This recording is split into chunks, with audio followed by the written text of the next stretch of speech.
Well, here we are. It's just a little bit early. It's Thursday, but good talk couldn't come too soon. Am I right, Pat? Yeah, absolutely. Uh, well, Do you're you know heading how off many people tomorrow, and watched our last one? all in their thousands. 3.3 thousand people viewed us, and they all Yeah, said we were really good.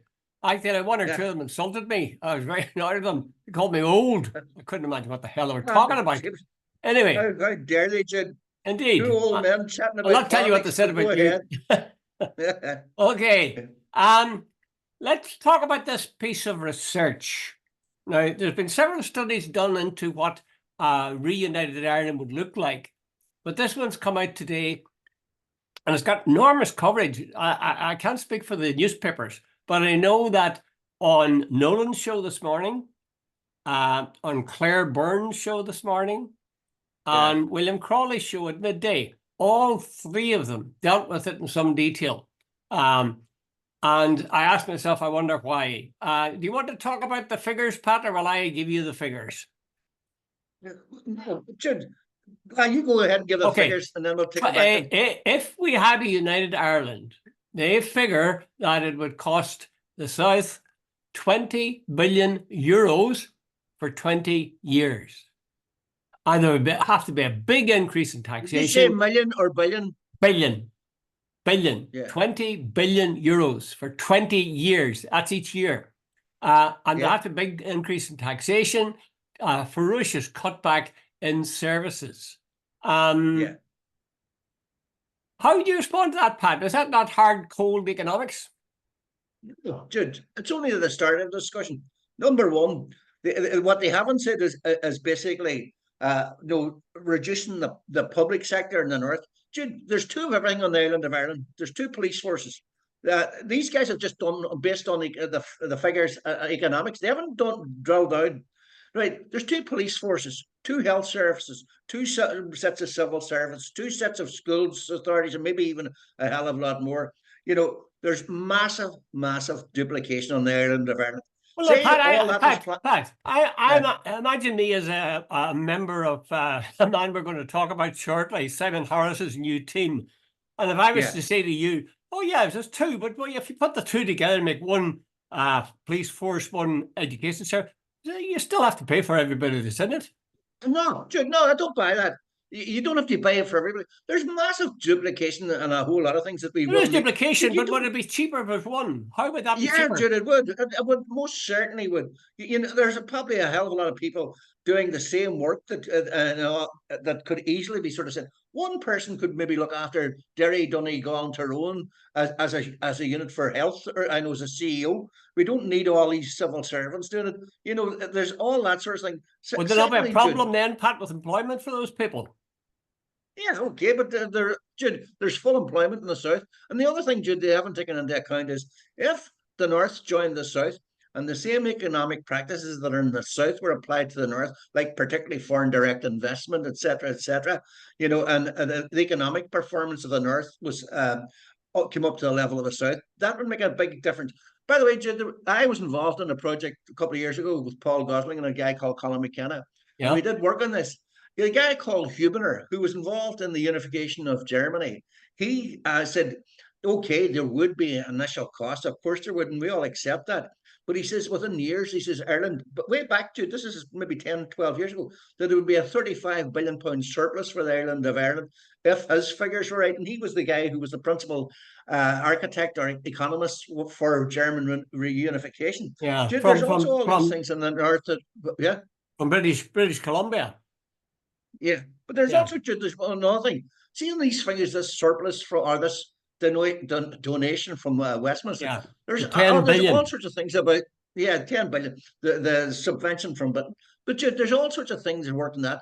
Pensions for prison officers, for British Army, for defence, and all this sort of stuff. Oh, That no one has ever. the royal family, the upkeep of royal Upkeep of the buildings. royal family, upkeep of Hillsborough, and all this. Paul Gosling tried to drill down it, and at one stage he said, while they were talking about the subvention was somewhere like 7 or 8 billion, he said when sometime now he couldn't get to because he couldn't get all the figures, but he said it could be literally as low as 3 billion when all this excess costs were stripped out. Now, Mhm. But I know the thing about today, at least it has got, no, your famous one. I want to know the detail before we jump into this. Right. Jude, it's a starting point.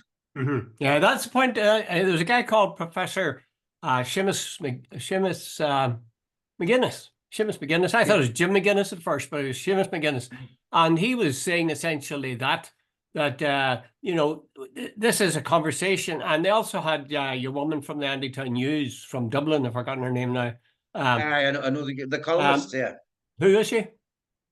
I can't remember her name, but I know who you're talking about. Yeah. Shortly. In any case, she made the point that that's fine.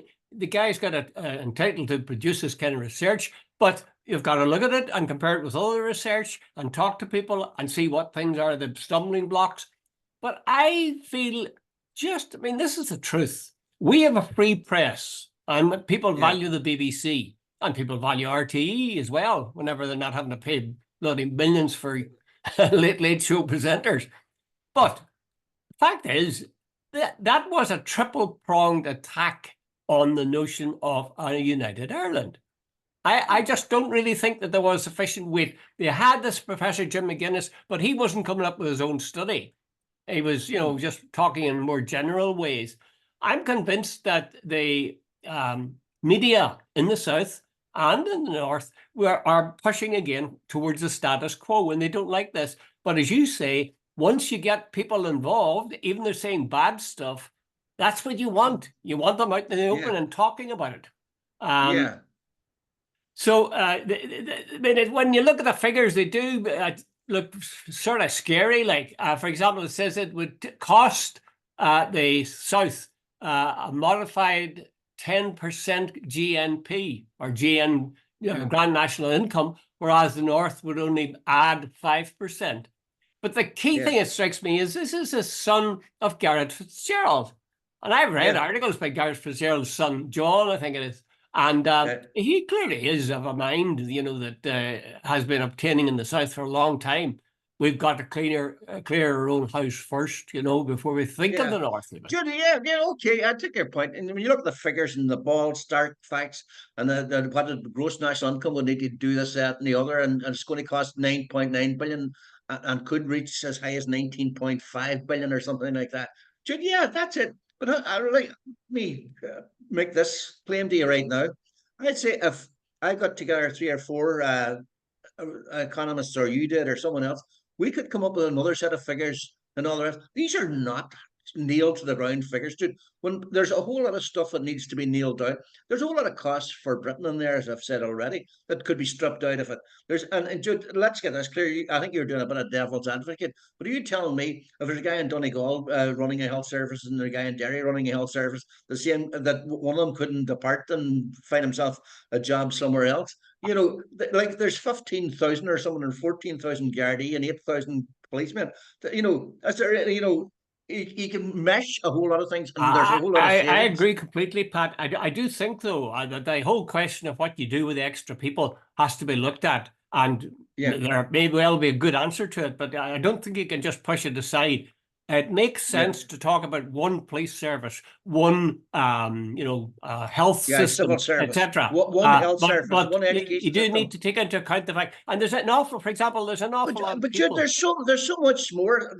The South, they're in full employment. They're looking for people to come in from the outside. A lot of the people objecting to asylum seekers don't realise that there's a real demand. Jude, I've seen local places in Donegal where years ago, they are now putting up signs saying jobs available and stuff like that. Gee, I never saw signs like that before. I've even heard, they're looking for young people coming out of school. Any chance? One of them's my granddaughter. She's trying to do her leaving cert this year, but she's been offered sort of part-time job in the hospitality industry, and they're desperate for people to come and work. That's right. There are opportunities. I was telling you about the guy in England who would be part of the UK NHS, and he said that oh God, it was a nightmare. He had a heart attack, and he was brought to hospital. He said he saw over 50 people, probably interacted with them, and off those there was 5 were actually English, native-born English people. And he said the NHS should be on its knees thanking these people for making the National Health Service possible. Yeah. But to come back to the whole question of, I think two things. One, I think Sinn Féin should produce its own figures, or it should commission its own study by academics, and then have its figures and have them available in a way people can understand and make their point. Because presumably they want a united Ireland, they should be ready with backup data. The other thing I was thinking is maybe more pressure should be put on the government, the Southern government, or even the Northern and the Southern government, to set up a citizens' assembly. How do people feel about this? What are the things that come to mind? I think there's a market for certain things. I must talk to you about that later on in terms of United. But more and more you're hearing this talk. And sometimes it'll sound good and sometimes it'll sound bad, like this particular study, which they're really, letting the world know about because it's a negative one. But that's good. That's good. It's all part of the mix. And I was just thinking, William Crawley was talking and saying, well, a reunited Ireland with this and so on. And I was thinking, go back 5 years, would he have been talking about, would the words a united Ireland have crossed the lips of a BBC presenter? Not in your Nelly, certainly not 10 years ago. Two things. First of all, you don't get some of these people get Paul Gosling on. Paul did a lot of work, and he's got a different view. Maybe he has changed his mind, but the last time I was talking to him, he had a lot of things that he wanted to say. Secondly, a friend of mine who's a chef, he gave up his business there quite recently and so on, and he decided to go along to the local office to see if he could get any sort of dole. He just wanted to out for a while. And when he went in and sat down, the girl behind the desk said to him, "By the way, what do you do?" He says, "I'm a chef." And he says, "I'm just here to look about dole." And she turned the computer around. She says, "Not a hope in hell." She says, "There are 700 vacancies out there for chefs."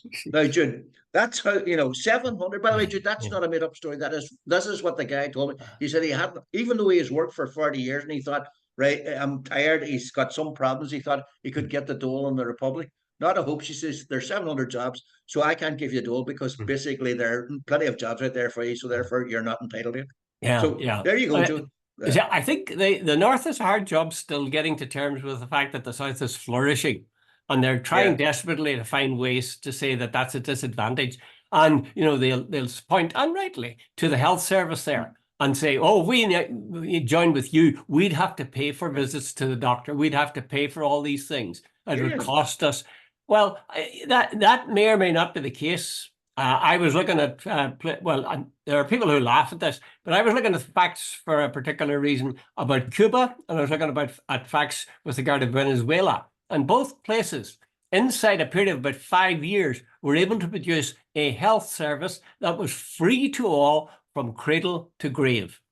If you have a mind to do it, you can do it. Yeah, Jude, I keep hearing, "Oh, communism has never worked." The people who say that are the people who, like the Americans, who blocked Venezuela and blocked Cuba from ever achieving. By the way, I'm not a communist. I'm just making the point that a lot of these things have never been. Why are you not a communist? No, but I'm not, because a very simple belief. Jude, I had a conversation with a great socialist one day who came to the same conclusion as me. That I remember as a young editor, I remember sort of saying, I reached the conclusion there are some people, if you pay everybody the same, there are some people who'll just sit with their feet in the desk and say, "It doesn't matter, I'm getting paid." Whereas I always thought the person who made the effort should get rewarded. And by the way, I'm really sorry as a human being, you have to say that. Yeah. Well, are we finished with this one, or will we move on? Yeah, because but by the way, neither you nor I is an economist. No. But I think, Jude, I'm actually quite in a way. I saw Ruth Dudley Edwards. She was on. She had it posted on X, Twitter, and I think she was delighting in the fact that this is figure.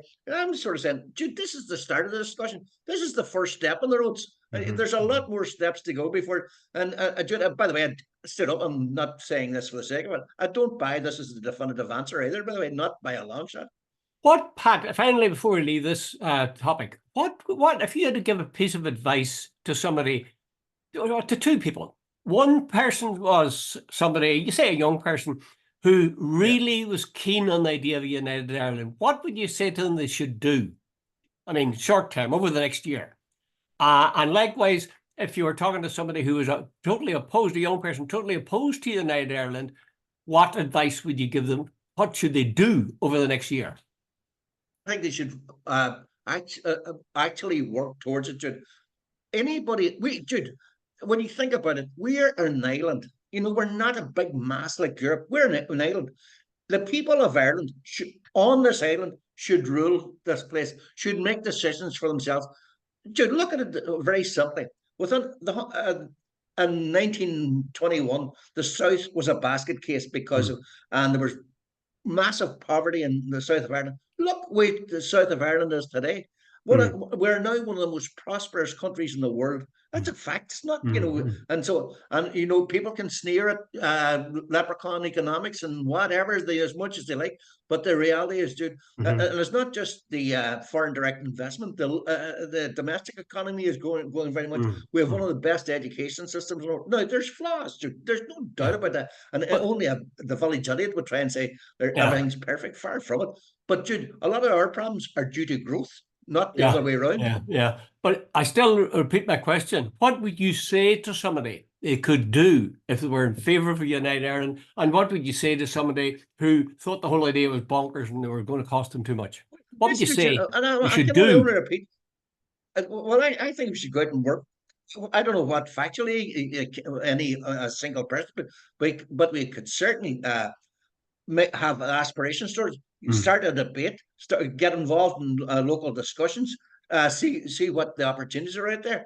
And I would say to the people who are opposed to United Ireland, saying they're actually, Jude, let's get this clear. I can't answer your question, but what I can point is the North is one massive failed entity. It's failed economically, even judging by the report today. It's failed socially, judging by the violence. It's failed politically. What more do you need?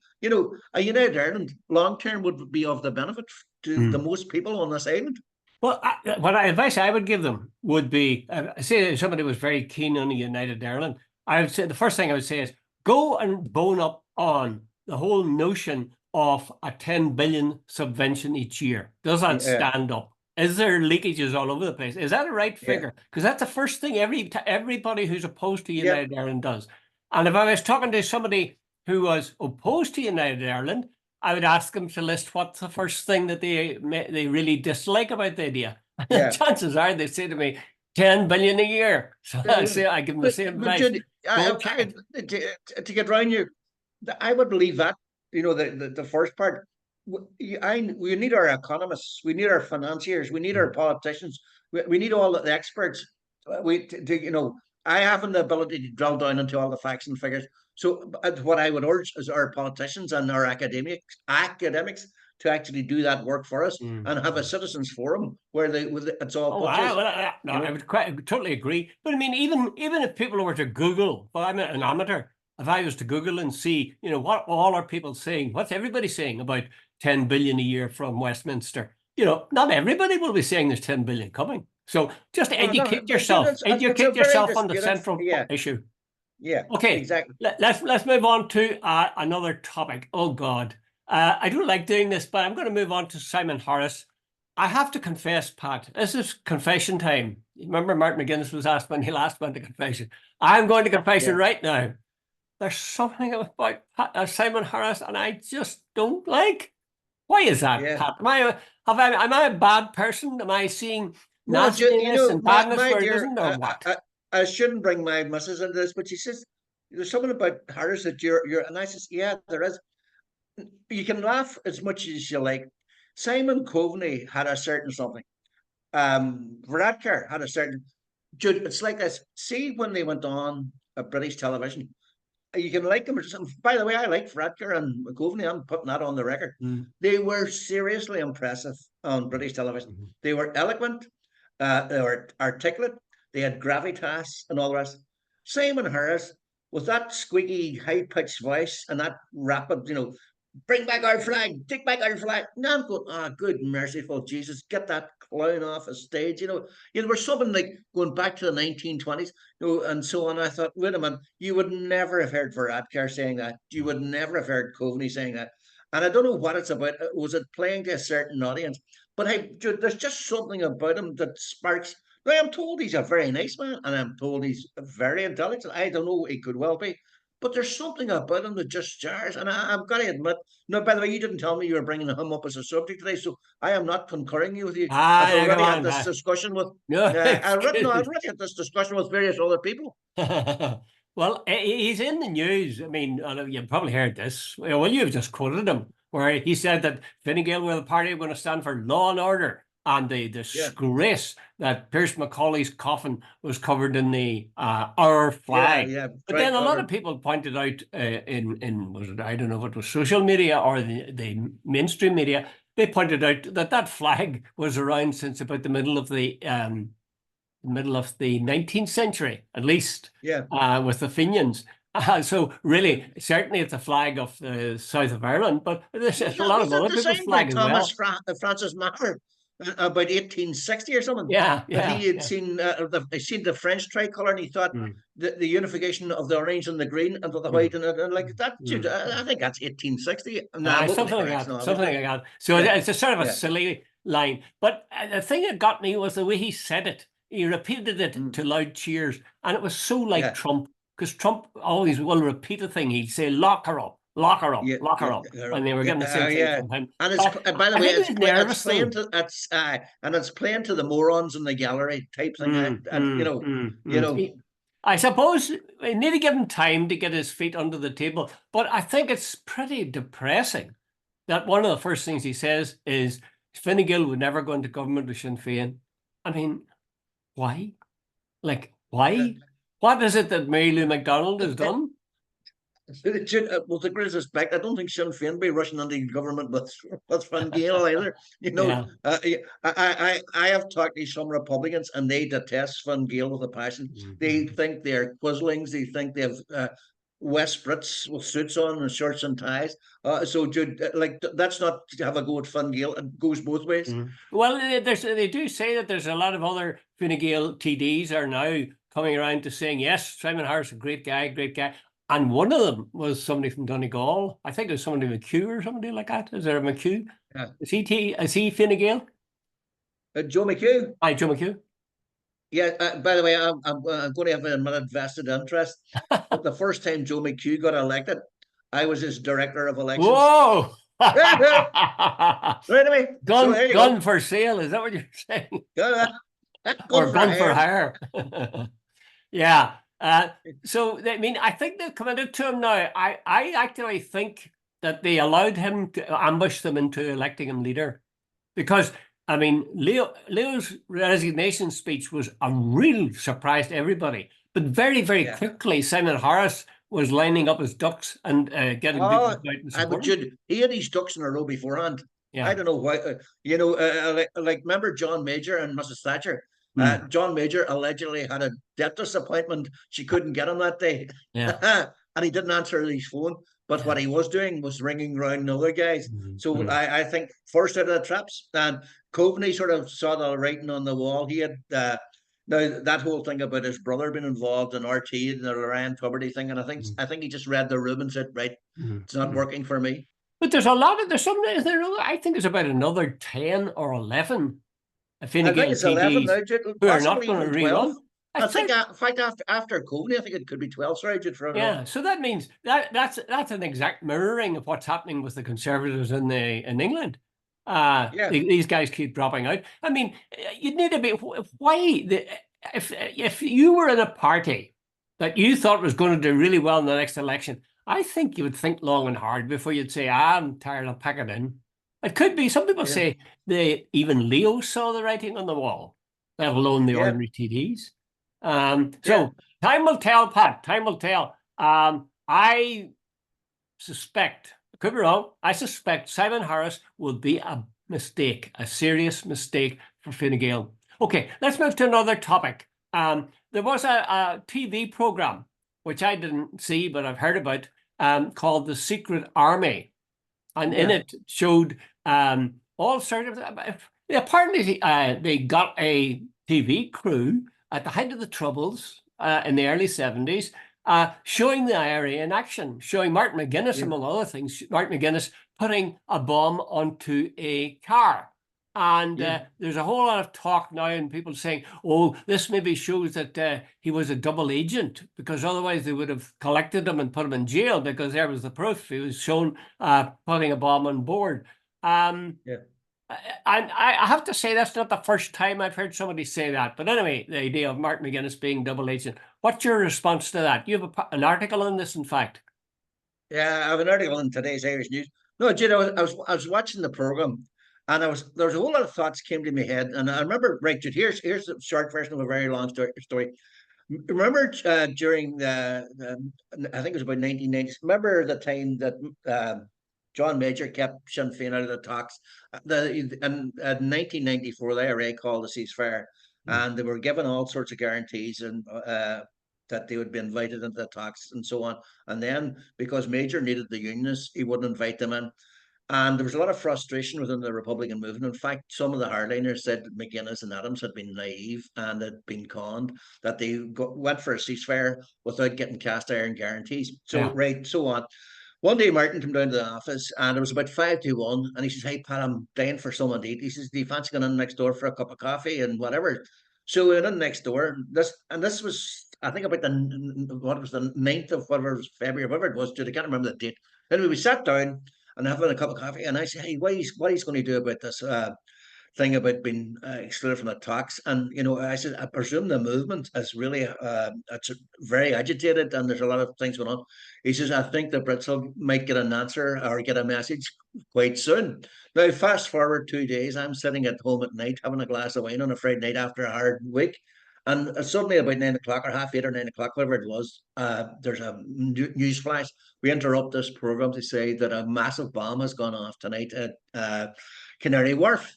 And I thought, oh shit, there's the message Martin might have mentioned 2 days ago, and so on. Then this program goes out, and I watched it, and I see on social media, oh, McGuinness was compromised. He was seen without a mask, planting a bomb. So there's 5 years. How did he survive for 20 years and so on and whatever? And why wasn't he arrested? And why all this sort of stuff? And I think, what a load of crap. Right here, two things stand out for me. In 1994, the what do you call it? No, in 1984, uh, Thatcher, the Brighton bomb. Martin Yeah. was chief of staff there. Now, dude, that bomb could have taken out totally the entire cabinet. In 1991, John Major and his cabinet were sitting in Down Street when martyrs fell to just a couple of hundred yards or less than 100 In yards the back from garden. where he was. And Martin was definitely, if not chief of staff, a member of the Army Council. Now, I'm working on a very, very simple premise. If the Brits had Martin McGuinness as a double agent, number one, they would never have been allowed as chief of staff there. They would never allow him to take out their whole cabinet and their prime minister. Secondly, if they had him as a double agent, after that they would have exposed him to destroy the IRA. Look, the IRA is led by a man who's a double agent and all that sort of stuff. They would have blasted this guy, and here's the evidence we have got and all this. So I think a lot of this stuff is smear. I think it's a lot black propaganda. Because I'm working on the very premise that by this stage, if the Brits, and with all the people who are in the security services and all the people, why didn't he leak that? Here's incontrovertible proof that McGuinness, and by the way, Jude, there's enough people from the Royal Ulster Constabulary backgrounds and all the rest, and a lot of Brit civil servants who hate the IRA. Why don't they leak it? The reason I haven't worked on the basis they haven't leaked it is because it's not there. Yeah. I notice that people who are very opposed to republicanism and detested, and sometimes with good reason, detested what was going on with IRA during the They can Troubles. entitle their reason, but yeah. They look very hard to find the most valued, most respected part of the Republican struggle and attack that. Now, McGuinness stands out. I mean, he may not have been senior to Gerry Adams, but he was a face at Stormont. He was the guy who had formed a friendship with Paisley. He was the guy who went the extra mile again and again and again. But that grates with some unionists. That they want that guy to. I don't like this. This is bad news. He's filtering his way in. Martin McGuinness was symbolized the IRA. He was the warrior chief. Adams was the politics, McGuinness was the war. And that's, you're 100% right. They also, of course, I was just thinking the other thing. So what is the other thing that's really valued by republicanism coming out of the struggle? And that is the hunger strike. 10 men laying down their lives for something they believed in, to the point where, I mean, can you imagine? It's not even saying I'll risk my life. It's saying I'm going to die over the next couple and of I know I'm months, going to die. and a lingering, painful death. It'll Horrible be death. breaking the hearts of my family. So they try to find ways in which they can say, oh, well, really, they were lied to by some of Sinn Féin. They had a deal, but they didn't tell them, and so on. I find that kind of despicable. I can understand their thinking, but I mean, they mustn't think we're stupid. That this is a deliberate policy, as you say, to smear what is revered and what is really worthwhile, or at least admirable. And see, Jude, I think that the whole idea, and by the way, that's a very good observation. Never thought that one myself. You just have to make that you go for the heart. So, in other words, it was all in vain. It was all stupid. It was all, and to downgrade it and disrespect it. That's a very good observation. I do that all the time, actually, Pat. You just aren't listening all the time. Okay, have we another topic? Jude, here, hey, come on, before we go, we can't let this pass. No, the World Kitchen or World Central Kitchen, they was really attacking that during the week. Jude, they were attacking the 78 workers that died. Jude. The Israelis come out because, by the way, these are white guys from Europe and America. And now they've been killing Gazans. Talk about racism, but we'll leave all that aside, Jude. But here's the point, right? They attacked the first car, they attacked the second, and they attacked the third. And now they come out and says, "Oh, it was a mistake. It's a fog of war type thing." And by the way, Netanyahu hasn't apologized for it. In fact, his attitude was shit. Oh, nobody has apologized. I saw a guy being no, exactly. You didn't see, by the way, the guy who's in charge of World Central Kitchen says it was a deliberate attack, and he's not buying it whatsoever.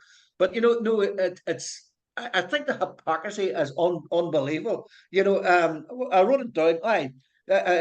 Jeremy Bowen says the Israelis have really exhausted the patience of their allies, etc., etc.